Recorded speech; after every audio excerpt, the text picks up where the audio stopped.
Hey there, Mr. Rodaway from the Warrior Woodshop. Are you finding yourself using a circular saw because either you don't have a table saw or you're trying to cut sheet goods and your table saw is not large enough? Track saws are a good answer, but they're not budget friendly. So let's make our own saw guide / homemade track saw using a little bit of scrap material.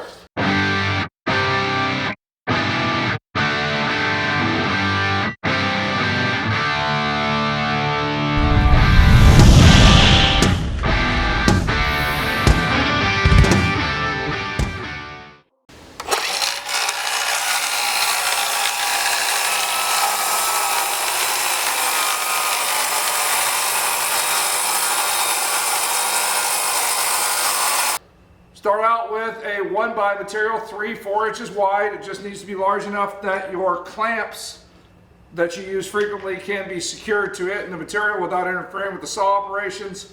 Then you need a sheet of 1/4 or 1/2 inch material.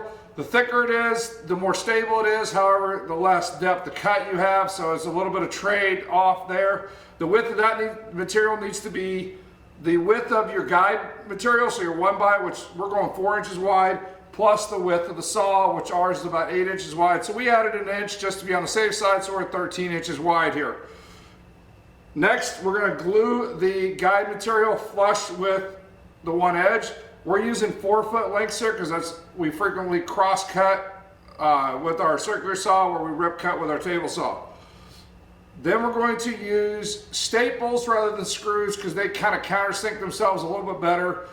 Potentially less damage to the material we're trying to cut with.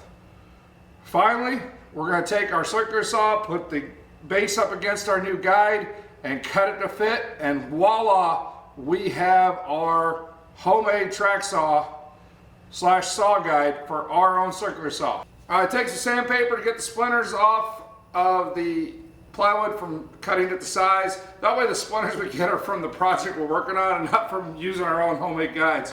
So now we have a specific homemade track saw for our circular saw that you have, or we have in our shop, so you make one to fit yours. In fact, we have the electric and the battery version, so we went ahead and labeled it so we know it's specific, and you can make it whatever length you want. Again, what we're using this for, a lot of it is cross-cutting, so that's why we made ours 4 foot. It is safer to put the weight of the saw on the guide. That way the off-fall the saw is not falling with the off-fall. If you have to, you could go this way, but it's not recommended.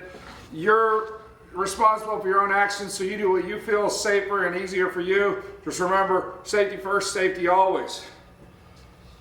Now all we have to do is line this up with our cut lines. Just keep in mind that you lose 1/8 of an inch potentially of blade thickness, so to make sure this is on your good side and not your scrap side, so you're accurate when you make your cuts. Thanks for watching. This is Mr. Rodaway from the Warrior Woodshop. Hit that subscribe button and bell notification if you haven't done so already. Thanks for watching. Well, make some sawdust.